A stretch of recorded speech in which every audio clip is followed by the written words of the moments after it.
Welcome into today's episode of Big Blue Kickoff Live, presented by Cadillac, the official luxury vehicle of the New York Football Giants. My name is Madelyn Burke, alongside Paul Dottino. The phone number here is 201-939-4513, or you can join us on social media using hashtag GiantsChat. An archive of this show and our entire podcast networks is available on the mobile app, podcast platforms everywhere, and giants.com/podcast. And we're coming to you live from the Giants podcast studio, presented by Hackensack Meridian Health. Keep getting better. It's Tuesday, December 23rd. Happy Festivus, Paul. Yeah, indeed. Although, how happy can we be with that freezing rain, snow, wintry mix that's coming down right now? Sounds like you're already airing your grievances out here about things. Well, I do have a grievance with the weatherman. Yeah, with the weatherman. Okay. Listen, for those of you who are not familiar with the Festivus lore, it is a made-up Seinfeld holiday that I am quite fond of.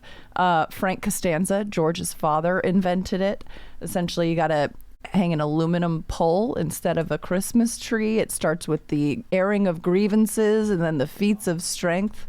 It is the most one of my favorite episodes of Seinfeld, and it's December 23rd every year. So, our listeners know very well I have never watched Seinfeld and never will. It is not my program. I find tinsel distracting. That's okay.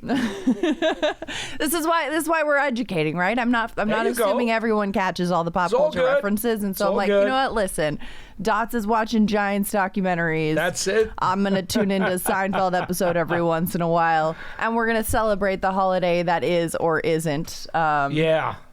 You know, isn't is more like it right now. You know, it's funny because over the years, the NFL used to not play on Christmas. Mm-hmm. And now the NBA, which had a chokehold on Christmas for, 25 years? Quite a while. 30 years even? That was their holiday. Thanksgiving was the NFL. Mm-hmm. You had the Lions, you had the Cowboys. Always. Those two teams always played a doubleheader on Thanksgiving. That was your NFL holiday. Right. And when the NBA decided that they were going to say, well, we're going to take Christmas. Nobody's taking that real estate. We want it. You know, because years ago there was a Chiefs-Dolphins game in the early 70s. It was a playoff game. Well, there have been some Sundays that fall Christmas Day. Right. So there have been periodic games on Christmas, but the league never wanted to take over the holiday. Right. Well, all of a sudden, a few years ago, after the NBA had claim on it for decades, Roger Goodell decided, let's see, some of these new streaming partners want some more games. Why don't we sell them Christmas games? And of course, what happened? He put a couple games on 2-3 years ago, and it is now to the point where there's a triple header now on Christmas, right? Right, there is. But I think it's a smart business decision, Paul, because when you think about it as a consumer, as a viewer, as a sports fan, Christmas Day, much like Thanksgiving Day, is a day where you're home. You're not at work. You're home. You're with your family. And, you do the family stuff for a while, and then everyone kind of gathers around the TV. And if you're not going to watch the NBA games, or you're not going to watch Love Actually for the 900th time, maybe you want to throw on an NFL game. And it's a day in which you've got a captive audience. And I think working in sports, too, I always think it's one of the greatest things to work on the holidays, because you are being a part of a broadcast that is getting so much more eyes and so much more attention, because people are home rather than, caught up in the busyness of their lives. They're like, all right, let me be home with my family and watching these holiday games. And it's a treat, because it's a whole nother level of prime time, much like Sunday Night Football or Monday Night Football or Thursday Night Football. It's just all eyes on the big stage. Well, I don't mind working on the holiday. I'm a workaholic anyway. So I just assume work 7 days a week and not take a holiday. But my thing about it was, that's the NBA's day, and the NFL has Thanksgiving. Well, and you're an old-time NBA person, so you appreciate this too. Yeah. So now, like, the Knicks are on. The Knicks play every Christmas at the Garden. Yep. Now, I'm not lucky enough to have next season tickets. John has a partial, or I think he might have a full season. So he's probably gone to a bunch of them.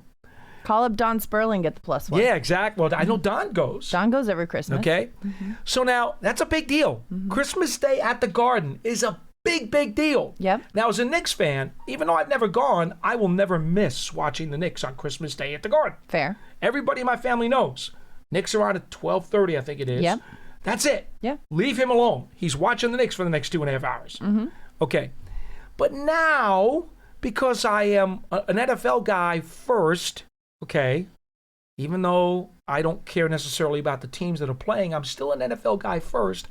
I now have to make a decision. No, you don't, because I got news for you, Paul. We got to introduce you to the multi-screen experience.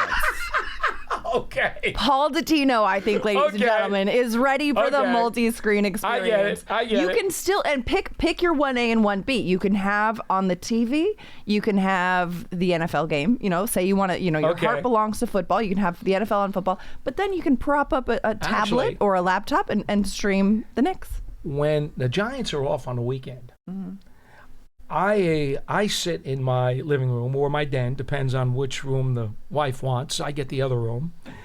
The TV gets one game.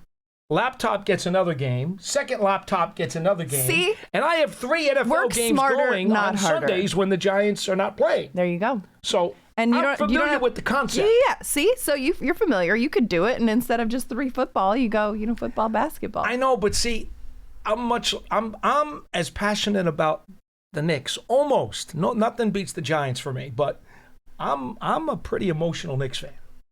I can't. News that surprises nobody. I could never watch a split screen Knicks game. No. If the Knicks are on, I'm watching the Knicks. Yeah. Now, maybe you avert your eyes in the commercial breaks. Between commercial breaks, I might flip for 30 seconds to check on the early football. And I don't even know what's the early football game. Let's find out. Do you know? Because I think I don't even know which one it is. Yeah, I don't remember. Now, the there are order. 3 games, right? Yeah, it's there's 3 It's a triple header on Christmas. And by the way, Goodell knew what he was doing because I don't know if you're aware, Madelyn, but the NFL Christmas Day ratings have crushed the NBA since Goodell put those games on. Well, yeah. Okay, so the early game, it's Lions-Viking. Or no, first it's Cowboys-Commanders at 1 p.m., then Lions-Vikings at 4:30, then Broncos-Chiefs. I think, Roger Goodell understands that in the United States, the NFL is the predominant sport, which is why they're not shy to encroach on Christmas Day. They're not shy to encroach on NBA All-Star Weekend, which in a couple of years will be now Super Bowl weekend, and you get President's Day, the Monday, off after Super Bowl, so congratulations, football fans, have another. I get it, and for Roger, it was a chance to just expand the revenue stream. Yeah. Because I believe all 3 of the Christmas Day games are stream games, right? They're all available. They're all on Netflix, or 2 on Netflix, and the third, the night game, is on Prime Video. Right, so they're not even regular television. Broncos Chiefs on Prime Video with no Patrick Mahomes. Yeah, right. That's going to be a tough boy. one. And Minshew's hurt too. Yep. Al Michaels is going to have a day. I respect it. So, but I guess what I'm saying is Adam Silver just came out, the NBA commissioner, for those of you who don't know. Silver just came out. Did you see the number that he gave to the media? I think it was yesterday. That NBA viewership on the whole is up, was it 40% or something since last year? That would make sense, too, because the NBA has had a change in broadcast partnership. The NBA on NBC, bringing back a lot of the nostalgia. The NBA on Prime, they're doing a great job. And I think the John Tesh theme is great, by the way. How could we not love that back? Basketball. But I think a lot of sports fans and basketball fans, who maybe weren't tuning into early season basketball games, were tuning in to see, okay, what are they going to do? What's this broadcast going to look like? What is this Michael Jordan interview going to sound like? What is this going to be? And then you get in and you get hooked and you're like, okay, yeah, you know what? I'm on the bandwagon again. I've built the habit. I've built this into my routine of watching it and tuning into, one of these broadcast partners. And I suppose the NBA Cup has had something to do with that a little bit. Maybe, and certainly the surgence of the Knicks. Yep. Go Bockers, baby. There you go. Resurgence of the Knicks. That's been a big deal. The league loves it when the Knicks are good. The league loves it when the Knicks are good. The Lakers are good, too. They like both teams. That's true. So. That's true. But anyway, although LeBron James did say that he would rather be home with his family than playing on Christmas, which I think is a sign that we're getting near the end times for LeBron. I mean, this man has been in the league for 23 years, for longer than some of these rookies have been alive. So it's getting to be that point. But anyways, we digress because this is Big Blue Kickoff Live, and we are here to talk about the Giants. But you know what? We're sports fans, the core of it, and I'm sure all of you listening are as well. The Giants, though, 2 more games, penultimate game of the season at the Raiders this weekend. Yes. How are you? Listen, Dots, you gave me a great idea, or you had a great idea earlier. You said, listen, with Christmas this week, we should give the Giants a Christmas gift on the field. Right. What position would you gift the Giants? And now here's a question. Is it for the remainder of this season or for the foreseeable future? If you could give them a gift-wrapped position right now and say, this is yours, take it as long as you want. Doesn't have to be for the next 2 weeks. It can last into next year, too. It's a gift. When you give a gift to somebody, it doesn't just disappear in 2 weeks. That's true. They get to keep it as long as they want to have it or until it breaks, right? Yeah. So, I look at it, and I think we all understand. We've already kind of started thinking a little bit about the draft. Not a lot, but a little bit in my case. And I think, to be honest with you, I would absolutely love a big play receiver. I would love a cover corner. I would love a stud defensive lineman. But I think since I can only have one to give to the Giants, I would box a defensive lineman. Yeah. An absolute stud defensive lineman. Because I'm going to be of the opinion that Neighbors will come back and be the superstar that he is. Yeah. I'm of the hope that Cordell Flott does re-sign with the Giants. He's had a really good season. And that Paulson Adebo returns to being the Adebo he was with the Saints before the Giants signed him. He's had a very rough year. Injuries were a part of it. Big part of it. He was out for several games with injury. But I'll count on a rebound. Yeah. And I think, too, you've got Flott, Adebo, you've got some strength at corner, but you need depth there because the drop-off from 1 to 2 is significant. Mm-hmm. But right now, the defensive line is not getting it done against the run, no matter who the coordinator is. The Giants are not stuffing people at the line of scrimmage as well as they have to, and they're not keeping Bobby Okereke clean enough to be the linebacker that he is supposed to be. I think also, too, you got to consider, you think about the injuries that have plagued the Giants this season, and the big ones that stand out are Malik Neighbors and Cam Scatterbo, of course. And, Neighbors will come back next season. You've got that big play wide receiver. Scat will come back next season. You've got another forcible presence in the run game. And the offense as a whole. But before either of those went down, the Giants suffered a significant injury that I think we forget. Micah McFadden. Mm-hmm. Micah McFadden is a big part of the way that defense functions. I'm counting on him coming back, though. I am as well. But I think when you look at the way that this defense has functioned for the majority of this season without him, I think that absence has played a big part in, everyone else's kind of shortcomings, for lack of a better word. To some degree, yes. To some degree, too. So I think when you look at next season and a reset and everyone kind of healed and healthy and ready to go, this is a very different unit. But I hope so. I hope so. We all do. I might, and I mean this with a lot of love and respect for the players who have come in and played this position, but I would gift the Giants a kicker.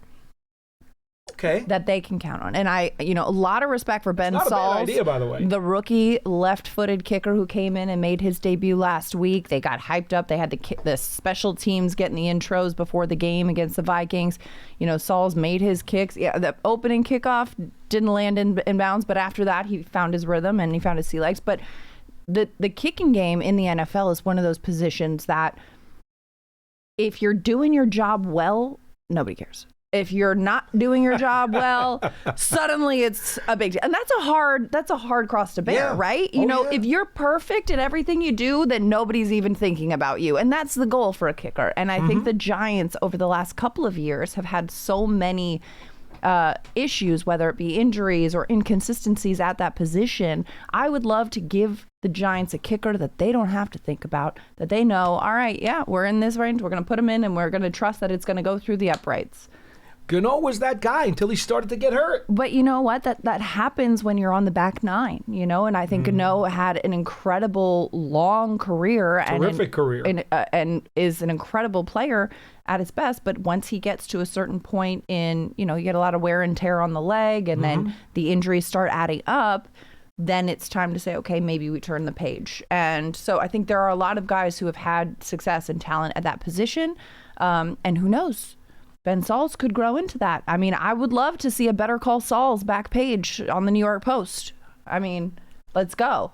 Look, the kicker is directly related to points because every play he plays outside of a kickoff, PAT, or field goal, is points. It's points. That's why oftentimes... I would not dispute you at all on that. I think that's a very fair guy to want to give them, a kicker. I would love to bequeath that gift for the holiday season and henceforth. 201-939-4513 is the phone number. Giants fans, make sure you go and subscribe to the Giants Huddle podcast. It features long-form interviews with Giants players, coaches, and front office staff, past and present. Plus, you'll hear from the best analysts covering Big Blue and the NFL. Just search for the Giants Huddle and subscribe on your favorite podcast platform, or simply go to giants.com/podcast. And don't forget, if you're on Apple Podcasts, leave a 5-star positive review for all of our Giants podcasts. Like, comment, subscribe. Let us know what you think. You know the deal. 201-939-4513. Let's head to the phone lines this holiday season. We've got David in North Carolina calling in. David, welcome to the show. You're on Big Blue Kickoff Live with Dots and Madelyn. Hey there. Early Merry Christmas to you both. You too. Same to you. I haven't had a chance to call in a while, and I just I saw Paul was hosting, so I try to put things in perspective. And I know how long Paul has been a fan, and obviously had to endure some tough years there after the great 50s teams. The Yale Bowl comes to mind. And so I kind of grew up at the tail end of or came into my fandom tail end of the Parcells era. I was really young, 10, 11 years old. So my teenage years, prime years of playing football were trying to fill that gap after Sims, and so it was definitely some difficult years there, but as a Giants fan, there was always a certain level of respectability, and also a realization of it might take a while to find that franchise quarterback because we're just not that high up in the draft that often. And then obviously, I don't want to take up too much time, but we were able to kind of have a transformation project there with and revitalize Kerry Collins' career, and that was a great success story there. But we just it was odd for us to be high enough in the draft, and it almost took a perfect scenario the year that we were able to be that high up in the draft for Eli. You think about that year, Fossil had everything go wrong with multiple injuries. That team was just very, very injury riddled, and I'm just I hate to have this kind of a call this close to Christmas, but I never thought I would see the Giants with John Mara at the helm just be, I hate to say it, just bad for so long. It just kind of blows my mind, and I know people want to pick at nepotism and family, and I come back and say, well, if you had a successful family business, would you not want to have your family involved and be a part of the business and grow up in the business? So although that's a tough dynamic, I've never held that to against Mr. Mara, and obviously know Mr. Mara wants to win. I have no doubts about that, and I know he's going to do everything in his power to win, and I appreciate that as a Giants fan, and I appreciate Mr. Mara having those standards to be willing to spend money and try his best to put a respectable product on the field. But I will say I was really, really disheartened with the past couple press conferences. I thought the Mike Kafka latest press conference just really, I don't know, maybe it's just my opinion, really hurt the standard for this organization. I know Mike's involved in the offense, but I thought it was glaring when he was asked the question this week about some things on the defensive side of the ball, and he openly admitted that he didn't really have a chance to view it or see it and be a part of it. And he would have to, go back and look at the tape. And I just, listen, I get it. I know he's an offensive coordinator, and now he's the head coach. And obviously there's been a ton of coach offensive, grounded or calling plays. But to just come out and say, hey, you know what? I didn't see it. I was too busy over here with the offense. Boy, I thought that was a bad look for the organization and just as a head coach in general. And then the last thing with the Joe Shane press conference, one thing I took away from that is, he talked about not repeating mistakes. And I think about the kicking situation where the kicking position is so you can't keep an extra kicker, right? It's just not in the cards. And so once something happens with Graham Gano, probably the second time, you probably have to say to yourself, hey, you know what? This guy's a great guy, great kicker when he's healthy. But if there's any risk whatsoever, hamstring, anything, I can't take a chance on this guy costing us a game again.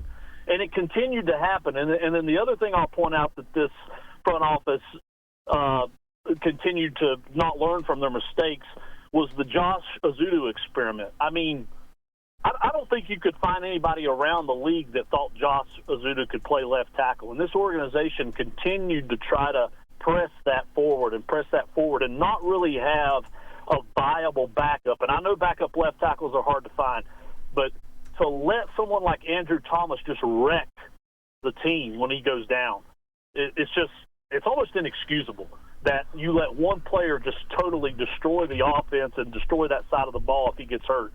And so that's just a couple things I bring up as we approach here at the end of the year of some of my disappointment on how this proud organization has – I don't know what's happened. Something's happened, and it's sad, and I don't like it. But I'll let you guys comment on some of those thoughts, and appreciate you, what you do, and Merry Christmas. Thanks so much, David. Thanks for the call. David getting us started on Festivus with the airing of grievances, and I get it, All right. I think there are 2 points that he made that I would like to clarify, and maybe if I can give you a little more information, you may feel a little differently about them. I've talked to people about the whole Graham Gano thing. Now, this is the 3rd year in a row he has suffered an injury. Yep. And it's forced the Giants to juggle the roster and have to deal with multiple kickers. So here was the issue. Please, as I always say, instead of being 20/20 hindsight or a Monday morning quarterback, what I ask you to do is go into your time machine, push the button back to the offseason, and understand that given the situation that the Giants had, Joe Shane's idea was, we think the team is going to be competitive. We think we've got a chance to actually be a whole lot better this year, and we're going to be in a lot of games. Turned out he was right. They were in a lot of games. He was right about that. Yep. He thought that a field goal kicker could mean the difference in at least 2 or 3 wins, maybe more, because they would be involved in a lot of close games. And he wanted to give Brian Daboll and this team every chance possible to win as many games as they could. He did not want to take a chance on Jude McAtamney, who is a young, inexperienced, 1-year-plus practice squad player. Okay. And who they also had the international exception for to keep him on the roster, so it wasn't as much of a, it wasn't a burden to keep him around. It's not a burden to keep him on a roster because you have an international player exception, so it doesn't count on the, So, knowing that McAtamney, through all his time here, was rather inconsistent on his field goals at practice and in camp and everything. But they saw enough in him that they thought it was worth developing him on the practice But he squad. was not ready to kick this year. At least that was not the thought during the offseason. So what Joe did, he decided, well, let's see. We've got money invested in Gano because his contract still has another 2 years left, this year and next year. So if we cut him, we're going to take a couple of $1 million plus salary cap hit, which the Giants were really aggressive in free agency this year. They signed like 14 free agents because they really went after it, thinking they could be a competitive team this season. Yeah. They didn't have the money to burn under the salary cap to cut Gano. That's one, from a business angle. Number 2, they wanted to give Daboll a reliable veteran kicker who, by the way, Gano's track record is amongst the best in the league when available. I get it. The asterisk, when available. I get that. But he was healthy all offseason, did all the training he was supposed to do, checked in with the training staff, the strength and conditioning staff. They said, hey, he's good to go. He's in great shape. He looks terrific. He's kicking wonderfully in the spring and in the summer. We got no problems with him. Yeah. If you're asking for a red flag injury-wise, looks like he's good. So that's 2 boxes that he's checked at that point. The third box is this. If you want to still make a move after Gano checks both of those boxes, now you got to tell me which kicker out there is on the street and has a very reliable track record and is going to be the guy who is going to be at least as good as Gano, that if you get rid of him, you got to look at Brian Dable in the eye and say, Brian, you know what? I'm worried about Gano's age. I'm worried about his injury. I'm going to bite the salary cap hit, and I'm going to give you this veteran kicker instead. That's a pretty hard thing to do. But it's a job. It's a job that requires a decision to make, and I don't think, and I invite anybody out there, go back to the transaction wires over the course of the summer and tell me which veteran kicker who had an outstanding track record, at least close to being Graham Gano's track record, would have been the guy that you wanted to bring in here and give your head coach.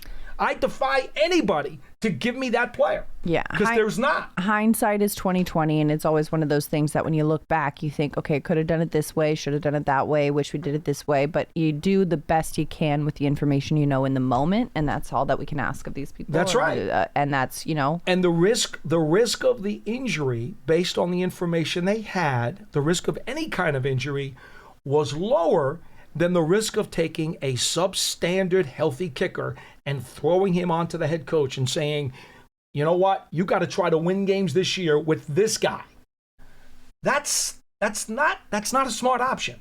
So I hate to disagree with you, but the Gano thing, that's a hindsight comment.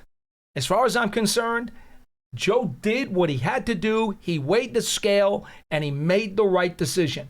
It didn't work out, but it was a logical decision at the time that he made it. Because anybody who argues that point, anyone, has yet to give me the appropriate name that they would have brought in. Not one person has come to me and said, well, they should have got rid of Gano, and this is the guy they should have signed. Nobody has a name for me. So guess what? You're all on the wrong side of the fence. Because unless you had the answer, you lose. It's that simple. Now, the second item, Joshua Ezeudu. I know an independent draft guy who consulted with North Carolina and who actually scouted Ezeudu to give him and his family advice on what he should do, whether he should come out early in the draft or not. The North Carolina people and Ezeudu were told, if you stay your full years in college, he had one more year of eligibility, you, with your athleticism and your talent, you will likely be a second-round draft pick. That's the advice he was given. You'll be a second-round, and that's not from the Giants. That's from independent draft people who consult with players and college teams. Mm-hmm. You would be a second-round draft pick because of your talent and your athleticism and ability. Giants wound up taking him in the third round, as you know, because he came out a year early. He decided he needed to do it. There were two reasons. One, he wanted the chance to go pro, take care of his family. The other thing was, at North Carolina, they were so desperate for offensive linemen. They were so thin on the line that week to week, and sometimes even within a game, he would flop positions. So what was he? He was a versatile guy who could play everywhere on the line, but a master of none. They hurt his development. But also the versatility is the thing that the Giants liked about him when they drafted him, and that is the thing that they pointed to when they said that, oh, we like what he is able to do in that versatility. So I think this is kind of taking that hindsight and rebranding it as a negative when at the time it was viewed as a positive. It was viewed as a positive because when they drafted him, what they were hoping for, that as a rookie, he could plug in anywhere on the line using that versatility, but that eventually, he was supposed to then compete for a starting job in year 2. The problem was his development was hindered so badly by having to move around everywhere that he never became a master of any position. He also dealt with some injury in his rookie season as well. He was. Yeah. But it became a curse. It actually hurt him long term. It hurt his career to be that versatile. It helped him stay in the league, but it hurt his chances of developing and becoming the starter that he might have otherwise been had he stayed. Now, he was told, or at least he was told by the North Carolina people, we really would love to see you back and finish your time here. But then the problem was he looked at that offensive line and he realized they were not going to let him develop at one spot. They were going to keep bouncing him around again. And again, folks, there's 2 levels of value here.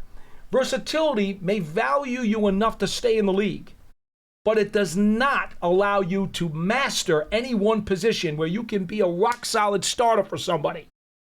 It's also 2 levels. As a player, you come into the league and you develop in the area in which you are asked to develop. You evolve and grow in the role in which you were asked to do so. And the Giants had a needed tackle, and that's why they put him out there. But they also used him at guard and all that kind of stuff. They did the exact. So when you talk about how he looked at the North Carolina and said, the Giants drafted him with the thought of, okay, your versatility is a plus, and we're going to develop you at versatile positions and play you across the line because that is something that we see that you're good at. And so it's not a knock on Joshua Ezeudu that he has come in and done, okay, this is what I was asked of me or anything like that. Oh, it's no knock on him. It's great. It's unselfish of him to do what he had to do. Yeah, and it's like for the team, but it did hurt his own career. Sure, but as a fan, I think people can look at it and say, oh, this, that, or the other thing. But it's like you got to also separate what a player does and also what they're asked to do versus what you want them to do. Well, that's not what the team is asking of them, and so that's an important thing to He did what North Carolina wanted him to do for the good of the team, and he's doing what the Giants want him to do for the good of the team. Yeah. It was never for the good of him.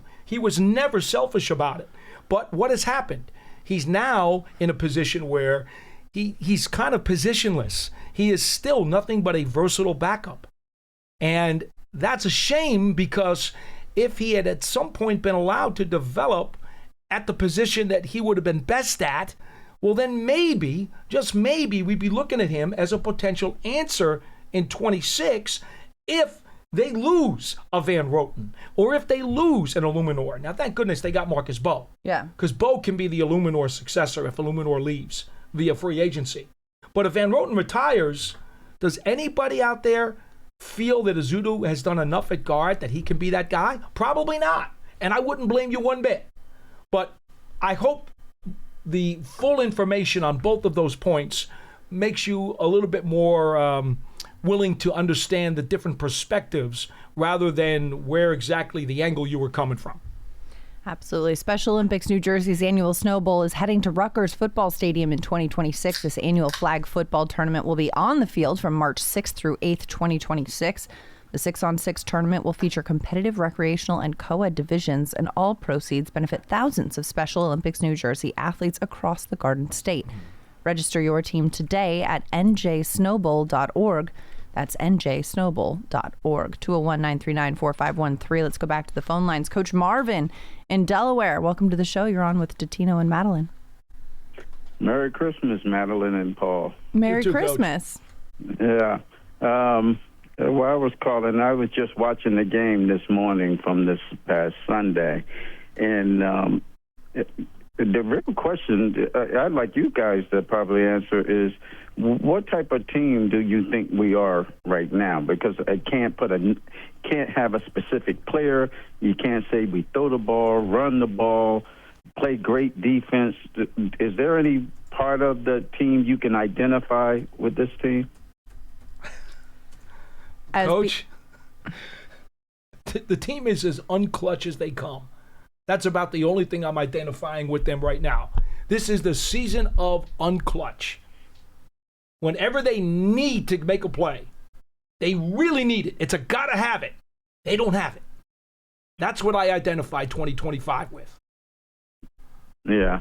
Yeah, I was listening to Carl Banks, and I was listening to Tiki Sunday, and I think I think the organization needs to listen to those two guys because they actually are being honest about what's going on.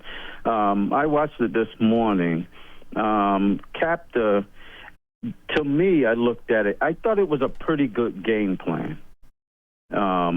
Every time they lined up with 8 in the box, you could run the ball. They could run the ball, but they could run the ball. But I thought they didn't do a good job in play calling.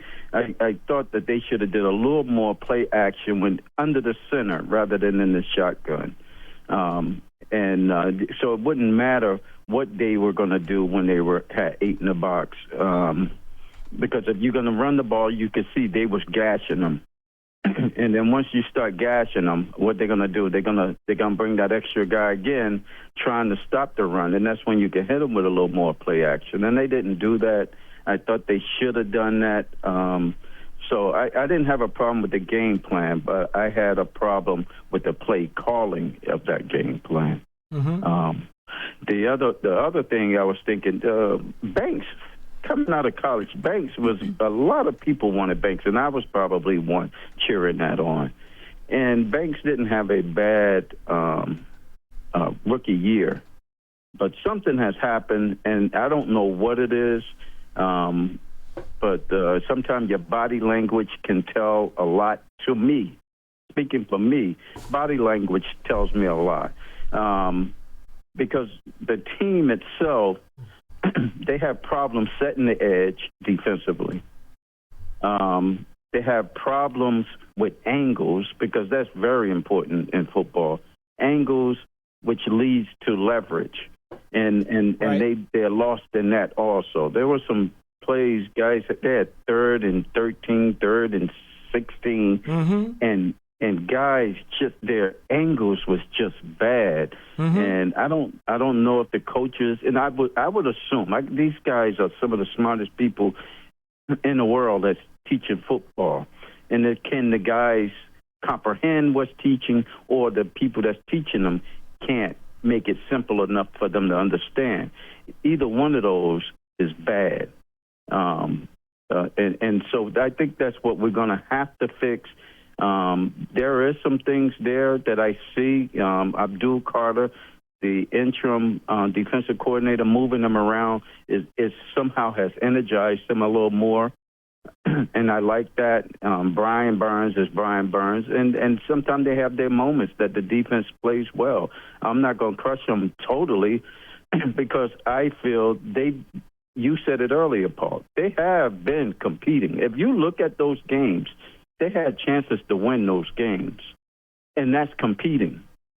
And the other part I say, once you can compete, then I have to teach you how to win games that you should win. Mm-hmm. And once you start winning those games that you should win, then the next level you have to get to how to become a winner, not just win, but how to be a winner. And sometimes that takes the coaching to get you over that next hump, to put you in the right position and in the right call to be successful, to be a winner. And I think we're missing that, and I think we need the coaching. I don't know what they're going to do there. It goes back to what you said, Paul, when you're talking about the kicker. You can point out all the problems you want, and you telling me that. But when you tell me that, give me somebody else who you talking about that can be in that spot. When you were talking about the kicker, mm-hmm. Who was the other kicker that that they were gonna put in that spot? Well, that's the same point that Paul just made too. Is that there's not an obvious choice, although there are probably a lot of kickers that young guys coming out of college or guys that you maybe not top of mind now that you could have given an opportunity to that could have earned their spot. I mean, who would have seen Cam Little becoming the kicker that he is in Jacksonville, right? I mean, there's a lot of people that haven't had the chance yet to earn those stripes yet, so names that we maybe don't know yet because they haven't had their opportunity yet in the league. George Young would always laugh, and I learned so much from George. I love being around him. George used to go. And Marvin, thank you so much for the call. We got a lot of callers to get to. Happy holidays. This is a bad impersonation, but George would say, you know what, before you tell me that I got to make a change and you ask me a question about making a change, you better have the answer to the question. And he was right. He was right. If you're insisting that what this is bad, well, come on. Fork it over. Give me the answer then. What's better? I mean, too many people ask and complain and don't give you an answer. That's fair. That's fair. Speaking of impersonations, we got a YouTube comment that gave me the giggles over here. Peter Ward says, every time Pauly Dots cracks his drink open, I'm reminded of the movie Major League when Bob Uecker was cracking Budweisers when calling the game. Euchre, yeah. Or Bob Euchre, sorry. I must be in the front row. Yeah, exactly. So good. Yeah, that one gave me a little chuckle there. All right, Giants fans, you can take your fandom to the next level with the Giants season ticket membership. Catch all the action at MetLife Stadium with an exciting home schedule on the horizon. And with the membership, you'll also stay connected to the club all year round, not just on game days, with exclusive member access and benefits. To learn more about a New York Giants season ticket membership, visit giants.com/tickets, 201-939-4513. Back to the phones we go. Rob in Connecticut. Rob, welcome to the show. You're on Big Blue Kickoff Live with Paul and Madelyn. Hey, Madelyn, P-Dot, how's it going this nice Christmas Eve? A nice Christmas Eve to you, too. Nice. Well, terrific. Anyway, two things real quick. I want to know what your opinion is on what I thought was a debacle of a broadcast with Jonathan Vilma, who is like resetting this Jackson Dart narrative, which is my next point. I think his performance on Sunday, and actually the last couple of times, has been abominable. What's your opinion on that? Well, I would say, it's hard to judge the performance of him when the play calling was so much run-centric. Is he asking about Vilma or is he asking about Dart? Yeah, I think he's... Vilma, yes. Because I think Vilma is like reducing Jackson Dart to like a preseason rookie free agent starter. I mean, he makes him sound like... he makes him sound terrible, actually. He makes him sound like a Bush League quarterback. So that's my takeaway on that anyway, and I wanted your opinion on that. That's interesting. I can't comment on Vilma's play calling because we were at the game, so not watching the TV copy there, but I'll have to look into that. But I will say... Sunday Jackson Dart's numbers weren't, Hall of Fame caliber. No, they weren't. But it's, again, too, you got to take into consideration what he did versus what he was asked to do. I mean, they didn't even attempt to pass until the 6th or 7th play of the game. It was a very run-centric play calling, and, I think that he was doing what he was asked to do in that regard. I think, going up against Flores' defense, he was making decisions. Some of them he got lucky that they weren't picked off, and some of them, other things happened. But I don't necessarily say that that's a game that you look at and watch the tape and you say this guy doesn't have it. No, I agree with you totally. No, I'm not saying that Jackson Dart doesn't have it. I'm saying Jonathan Vilma doesn't have it. Yeah, it's a color comment. Neither one of us know, and appreciate the call. Neither one of us know what Vilma said because, again, we're working the game here on site. And even when I go back and look at the All-22, I'm not watching the TV or listening to the TV copy. So, and to be honest, it's irrelevant to me what a color analyst will say. And this has nothing to do with Jonathan Vilma, because I'm looking at the All-22 and I'm also talking to the coaches and the players and asking them about certain things and, understanding where they were coming from or what they saw, what they didn't see. That's more important to me than any TV analyst talking about it from upstairs in the booth during the course of the game. Yeah, I'm sorry. That's no disrespect to any of the guys who are in the booth, because I think some of them are really, really good. Like, I'll be honest with you, Troy Aikman's outstanding. He's outstanding. Have you ever listened to Aikman doing those games with Monday Night Football? He's really, really good. Yeah. So again, disrespect. There's a lot of talented players or people that are calling games in the booth, and they all see things through the lens of their own preparation and experience. Sure. So I don't know what film Vilma watched of Dart to prepare for the game. I don't know what tape or what games of Dart's he has been focusing on to develop the impression of Jackson Dart that he has. Right? I don't know if he's watched all season of Jackson Dart or maybe just the last couple of weeks.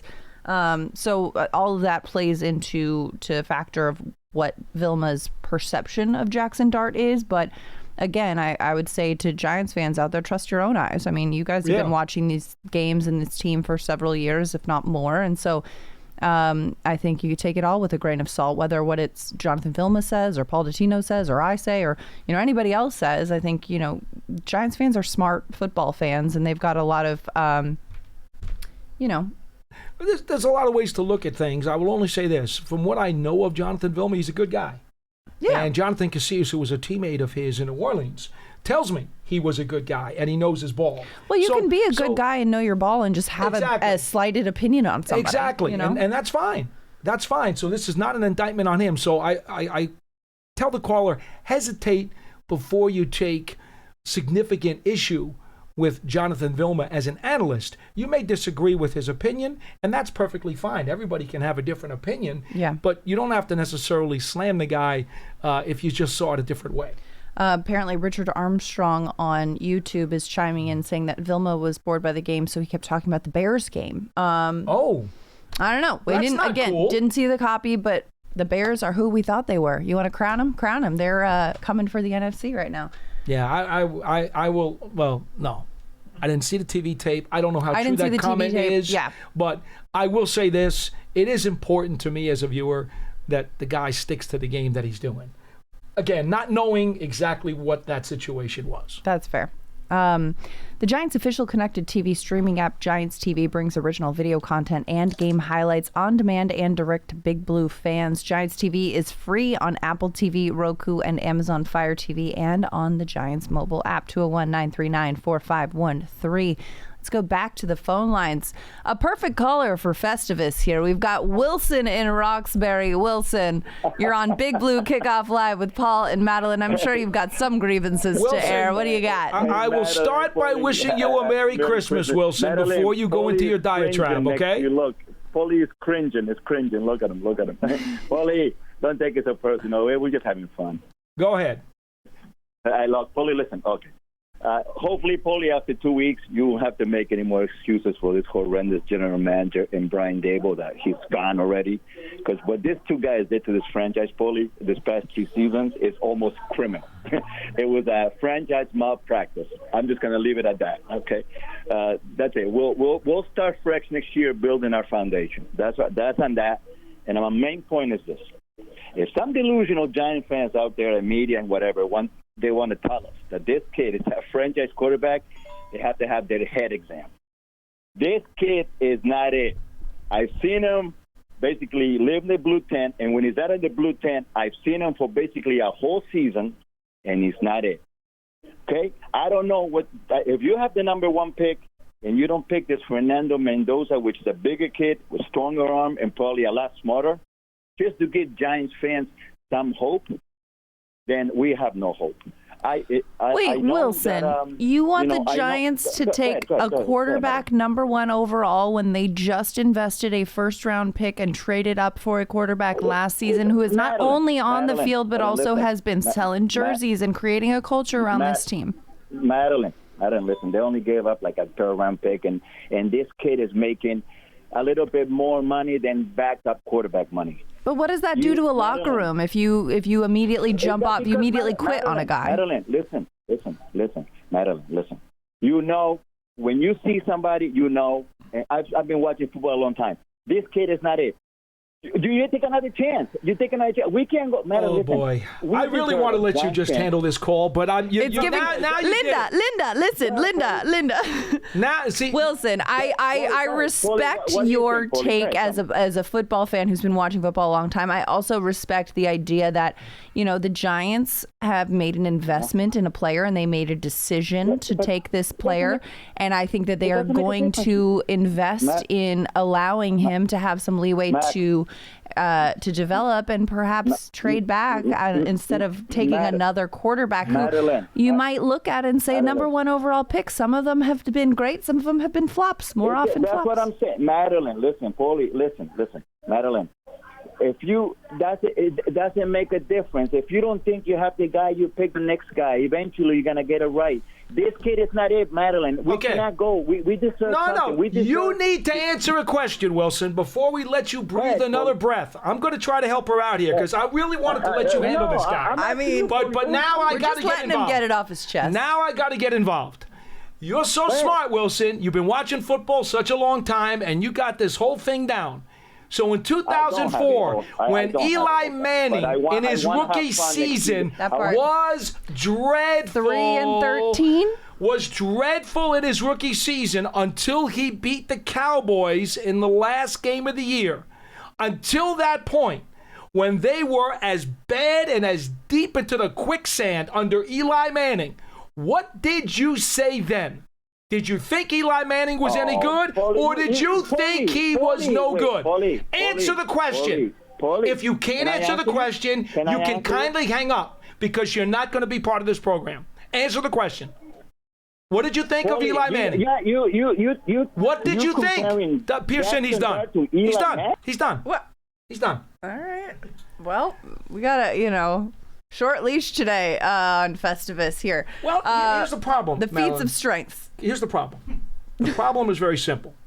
He claims that he has an eye and that he knows football and that he knows this guy's not the guy. Yet, Jackson Dart's rookie season to this point, was far better than Eli Manning's season was as a rookie to that point. I think that's a fact. I think Wilson is giving Jeff Probst energy. And what I mean by that is he is consistent in every time he calls in, somebody else has to get voted off the island. And you know what? Nothing if not consistent. All he had to do was answer the question. He could have stayed on. But he refused to answer the question. That's fair. I think, that's it. I think Wilson had a lot to say, and I respect that. I respect his perspective and his take, but I think we need a little bit more time.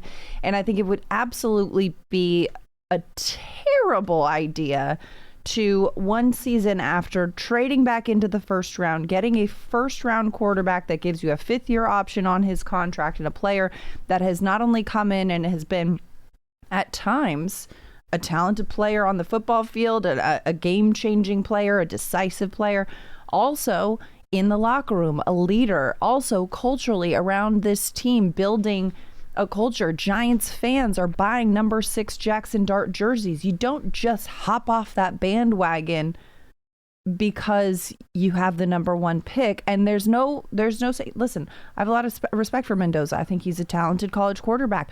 We don't know what that's going to translate to. Number 1 overall picks. I mean, Cam Ward's having his struggles this season. Baker Mayfield took him several years before kind of coming into his own and finding success. Oftentimes we see a quarterback taken first overall that's not immediately changing the game for the team that they're playing for. So what's to say that the Giants are going to say, oh, well, now this is the answer to all of our problems? I think the answer to their problems is trading back. If they do end up with the number 1 pick, trading back, recouping some of that draft capital that they traded away for Jackson Dart last season and perhaps some more, and stocking up on depth, because that's the biggest flaw of this team is they've got some talented starters, but if a man goes down with an injury, the next man up, sometimes in some positions, the drop-off is so significant that it affects the production on the field. Mm-hmm.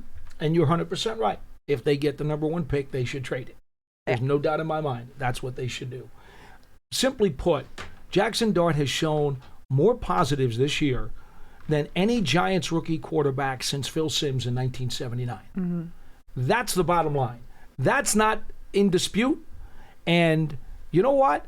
If anybody truly wanted to grade Eli Manning's future after his rookie season, when he came in for Kurt Warner and slid right down the hill, into the depths of the canyon, until the final game when they beat the Dallas Cowboys. Tiki Barber and I were just talking about this on the postgame the other day. Yeah. Until that game, everything that Eli did during his rookie season was bad.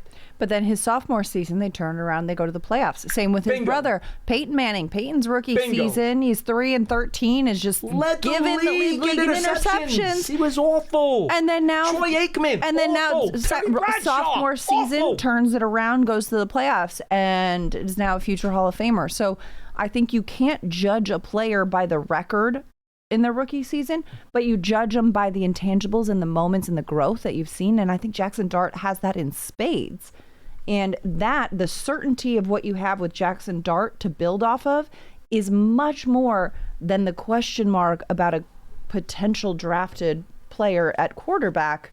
I don't even know why we're entertaining this, because there's not a universe in which that's going to happen. It's but, foolish. It is what it is. All right. Well, that's... Are we done? I mean, we're done here. That's all we got. That's all she wrote. I mean, the Giants have the Raiders on Sunday. Should we talk a little bit about that game? Well, it's a 4:00 kickoff. There you on go. CBS. We've got facts for you, ladies and gentlemen. Okay. Paul, are you gonna be putting anything on red or black or? No, I don't gamble at all. Me neither. Nothing. I have nothing to do with it. So honestly, this trip for me, look, last time we went to Las Vegas, I'm one of the biggest Elvis Presley fans in the world. Are you really? Oh, yeah. Huge Elvis Presley fan. Okay. So I can't wait till Epic comes out in February. Mm-hmm. But I had never been to Vegas before. So when we went out to Vegas a couple years ago, got to go see the Westgate Hotel, which was the old International Hotel, where Elvis Presley made his comeback to live concerts in 1969. And it was really cool because that hotel is intact. They've expanded it, but the basic part of that hotel is the same. It's the same. The showroom's the same. Yeah. The lobby's the same. It's still the old International, but it's now called the Westgate. That was cool. That's cool. But other than that, there's nothing there for me in Las Vegas. That's fair. I'm sorry. There's nothing there. Have you Great made your... stadium, by the way. Great stadium. Yeah.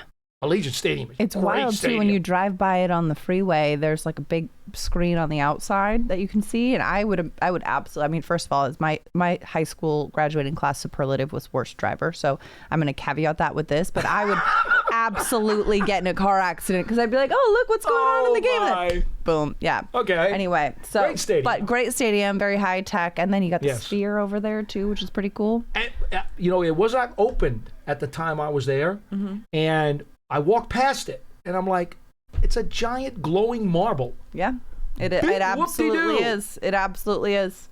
I guess if I was inside, what will they come up with next? I don't know. But if I was inside, maybe saw something in there, maybe I'd be like really freaked out. But walking past it, I'm like, okay, it's a big, giant, glowing marble. Yeah. Again, big deal. It's shiny. It's a shiny toy. Before we wrap it up, I just have to give credit to Peter Ward 1285 on YouTube, who has come up with a tremendous idea. And Pearson, I feel like you could produce this. Mm-hmm. We need to put Wilson and Charlie on an island and let them argue it out. I mean, that would give First Take a run for its money. Can I produce remotely? Not on the island? Good call, Pearson. I am here for it. Listen, I appreciate the passion that the fans are bringing. Whether or not we agree with you, I think it's a fantastic thing to have people this invested. And we shall see. But you know what? The week goes on. Week 17, Giants, Raiders. Have fun in Vegas. Have a happy holiday. No show tomorrow or on Christmas, but we'll be back Friday. Oh, there we go. Yeah. Yes. Programming alert. We'll have Christmas Eve and Christmas Day off. Spend some time with your family. Watch some NBA and NFL games. Go Knicks. Thanks for listening to today's episode of Big Blue Kickoff Live, which is part of the Giants podcast platforms everywhere and giants.com/podcast. For Paul Dottino, I'm Madelyn Burke. Happy holidays.